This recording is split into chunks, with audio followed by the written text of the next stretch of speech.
Саламатсыздарма, құрметті әріптестер. Сіздерді бүгін менің педагогикалық тәжірибе өткізу іс-әрекетімді талдауға отырғандарыңызға өте қуаныштымын. Сіздермен кездескеніме қуаныштымын. Құрметті әріптестер, қазір мен сіздерге әдістемелік ұсыным бойынша таныстырамын. Здравствуйте, уважаемые коллеги. У нас будет трансляция опыта на тему эмоциональный интеллект.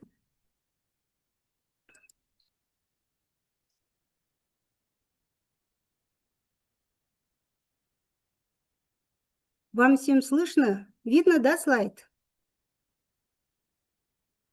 Да. Мгм. Да, видно. Ага. Моя работа будет на казахском языке. Я буду выступать на казахском языке. Если вопросы будут, я могу ответить. Саламатсыздарма, құрметті әріптестер. Бүгін сіздерді эмоционалды интеллект тақырыбындағы әдістемелік ұсыным жұмысы бойынша озық педагогикалық тәжірибені таратуды ұйымдастыруға сіздерді шақырамын. Эмоционалды интеллект әдістемелік ұсынымы мақсаты оқушылардың өзін-өзі түсіну, өзін-өзі реттеу, эмпатия және басқалармен тиімді қарым-қатынас жасау сияқты эмоционалды құзыреттілік дағдыларын қалыптастыру. Оқу құралы балаларға эмоцияларын тану, басқару және басқа адамдардың эмоционалды көріністерін дұрыс түсіну қабілетін дамытуға көмектесетін теориялық материалдарды, практикалық жаттығулар мен әдістемелік ұсынымдарды ұсынады. Бұл әдістемелік ұсыным эмоционалды интеллекттің негізгі қағидаларын және оның құрамдас бөліктерін және практикалық қолдануын түсінуге арналған. Әдістемелік ұсынымның өзектілігі оқушылардың эмоционалды тұрақтылығын, ұжымда тиімді өзара әрекеттесу және өзін басқаларды саналы түрде қабылдау қабілетін қалыптастыру, қажеттілігінің артуына байланысты жылдам өзгерістермен және жоғарғы динамикамен сипатталатын қазіргі әлем жағдайында өз эмоцияларын басқару және басқалардың сезімдерін түсіну қабілеті, табысты бейімделудің және өмірлік мақсаттарға жетудің маңызды факторына айналды. Эмоционалды интеллекттің анықтамасы және маңызы. Эмоционалды интеллекттің анықтамасы тұлғаның өзін және өзгелердің эмоцияларын қабылдау, түсіну және басқару қабілеті.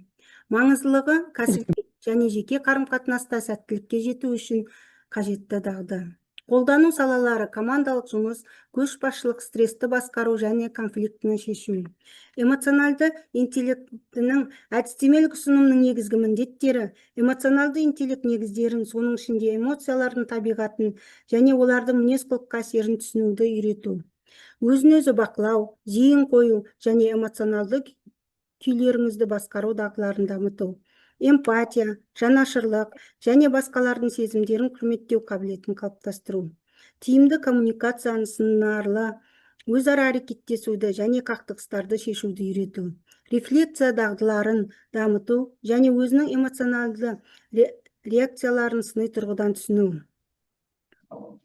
Әдістемелік ұсыным құрылымы мыналарды қамтиды. Кіріспе, эмоционалды интеллект ұғымына сипаттама, оның негізгі компоненттері, эмоционалды интеллекті диагностикалау әдістері, практикалық тапсырмалар мен жаттығулар, мұғалімдер мен ата-аналарға арналған ұсыныстар. Эмоционалды интеллекттің 4 негізгі компоненттері бар. Өзін-өзі тану, өз сезімдерін түсіну және мойындау, өзін-өзі басқару, эмоциялар мен реакцияларды бақылау және дұрыс бағыттау. Әлеуметтік сезімталдық, басқалардың эмоцияларын түсіну және оларға жауап беру.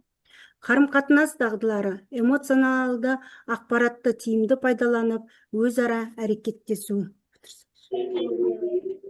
Эмоционалды интеллектте оқушылар эмоционалды интеллекті дамыту бойынша күтілетін нәтижелер бізде мынандай.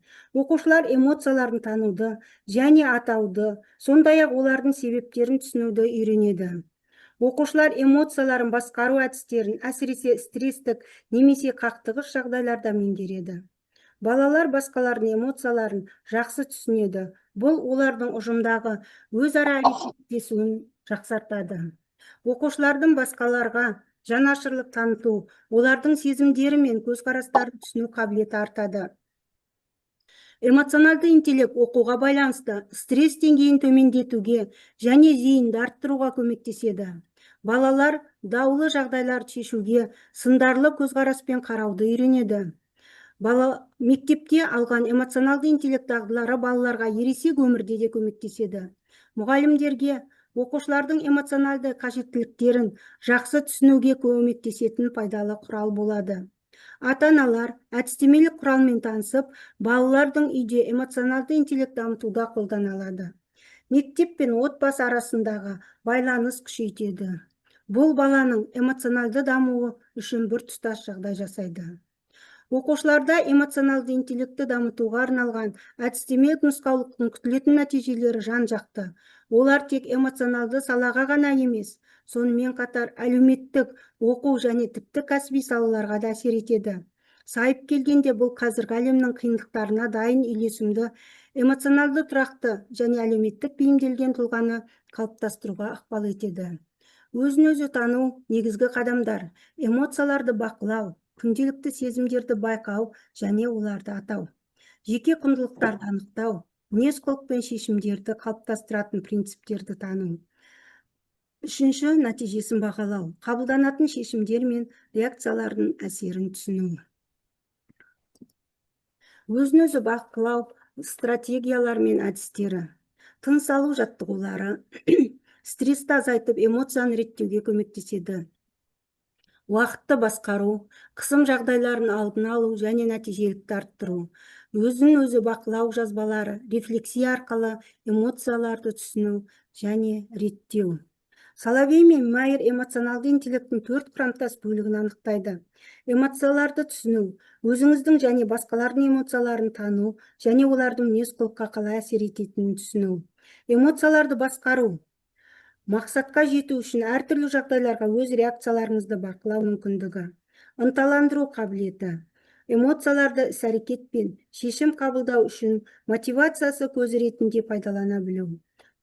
Қарым-қатынасты басқара білу, бұл басқа адамдардың эмоцияларын ескере отырып, олармен тиімді түрде қарым-қатынас орнату және оны жүргізу қабілеті негізделеді. Психологтардың қолдау құралдары мен тәсілдері.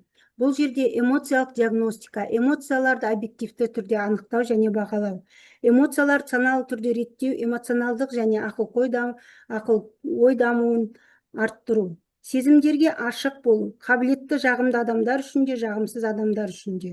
Оның бағаланған ақпараттарына немесе пайдалылығына байланысты сезімдерден саналы түрде тартылу немесе бөліну қабілеті. Олардың қаншалықты айқын, типтік маңызды немесе ақылға қонымды екенін тану үшін өзінің және басқалардың эмоцияларын саналы түрде қабылдау қабілеті.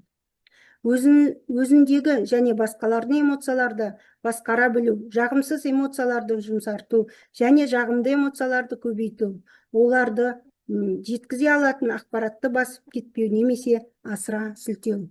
Терапиялық қолдау, психологиялық жаттығулар мен кеңестер ұсыну, эмоционалды білімді пайдалана отырып, эмоцияны түсіну және талдау.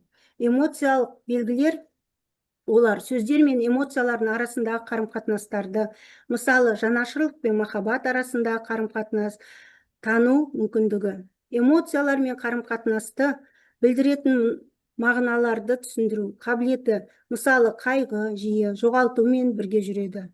Кешенді сезімдерді түсіну қабілеті бір мезгілде махаббат пен жек көру сезімдері немесе қорқыныш пен таң қалудың комбинациясы сияқты аралас сезімдер.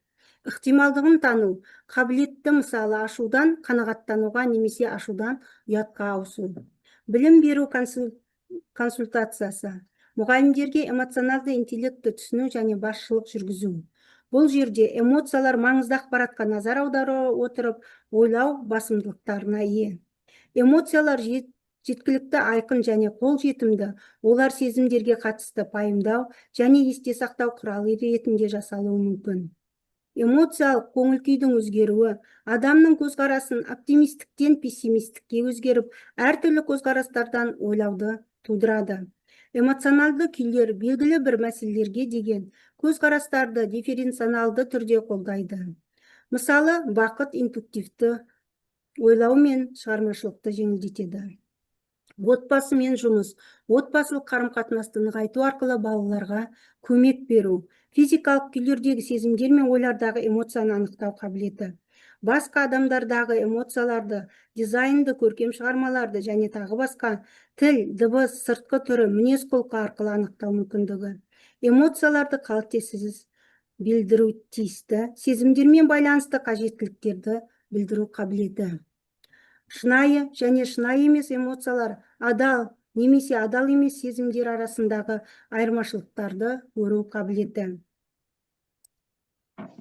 Эмоционалды интеллектті дамытудағы қиындықтар мен оларды шешу жолдары. Төмен мотивациялар, баланың эмоцияларға көңіл аудармауы. Одан кейін отбасылық қолдаудың болмауы, үй жағдайындағы эмоционалды дамуға әсері, қоршаған орта факторлары, мектеп пен қоғамдағы стресстік жағдайлар, шешімдері, тұрақты диалог, психологиялық қолдау және ынталандыру. Бұл кедергілерді анықтап, жүйелі жұмыс жасау, оқушылардың эмоционалды интеллектіні тиімді дамытуға мүмкіндік береді.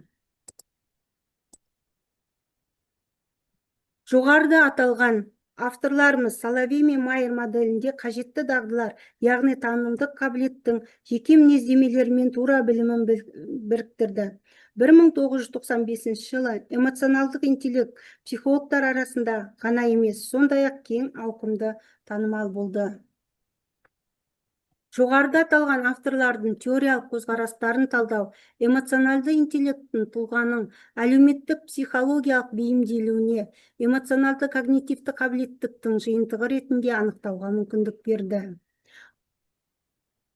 Эмоционалды интеллектте жастық кездегі эмоциялық интеллект жастардың эмоцияларын түсінуге, білдіруге, реттеуге және қоршаған әлеммен әрекеттесу қабілеттерін көрсетеді. Жастардағы эмоционалды интеллекттің кейбір негізгі аспектілері өзін-өзі тану, өзін-өзі реттеу, эмпатия, әлеуметтік дағдылар, шешім қабылдау. Эмоционалдық интеллект деңгейі жоғары оқушылар логикалық дәлелдерді ғана емес, сонымен қатар олардың эмоционалдық реакцияларын ескере отырып, негізделген шешім қабылдауға қабілетті болып табылады. Әлеуметтік сезімталдық және эмпатия, басқаларды тыңдау, нақты зейін қойып, олардың сезімдерін сезіну, эмоционалдық сигналдарды оқу, дене, тіл, дауыс ырғағы мен мимиканы тану, жауап беру және қолдауды көрсету. Осындай түсіністік негізінде сенімді қарым-қатынас орнату. Қарым-қатынас дағдыларының маңыздылығы ол ашық байланыс, идеялар мен сезімдерді еркін жеткізу, кері байланыс қалыптастырушы және құнды пікір алмасу, қиыншылықтарды шешу, конфликтілерді эмоционалдық түсінікпен шешу. Енді біз қарастырып отырған оқушылар өз-өзіне деген қатынасы мен эмоционалды интеллект арасындағы байланысы басқа адамдардың бағалауына және де өзара түсінісуіне негізделеді. Оның ерекшеліктеріне басқалармен қарым-қатынас жасау арқылы қол жеткізіледі. Өзіне деген қатынас, адамның өзін түсіну және бағалау, өзінің дүние танымы мен өзіне деген көзқарасын қалыптастыру қабілеті.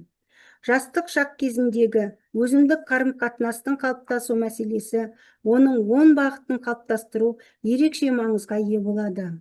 Себебі өзіндік қарым-қатынас адамның әлеуметтік ортамен байланысының тұрақтылығын оған әсер етпейді, сонымен қатар жеке тұлғаның ішкі және жеке даму ортасын қалыптастырады. Эмоционалды интеллектті дамыту әдістері: өзін-өзі тану, қалыптастыру, эмоцияларды басқару, эмпатияны дамыту, қарым-қатынас тәжірибесі. Әр деңгей бірінен соң бірі келіп, эмоционалды интеллектті толық қалыптастыруға ықпал етеді.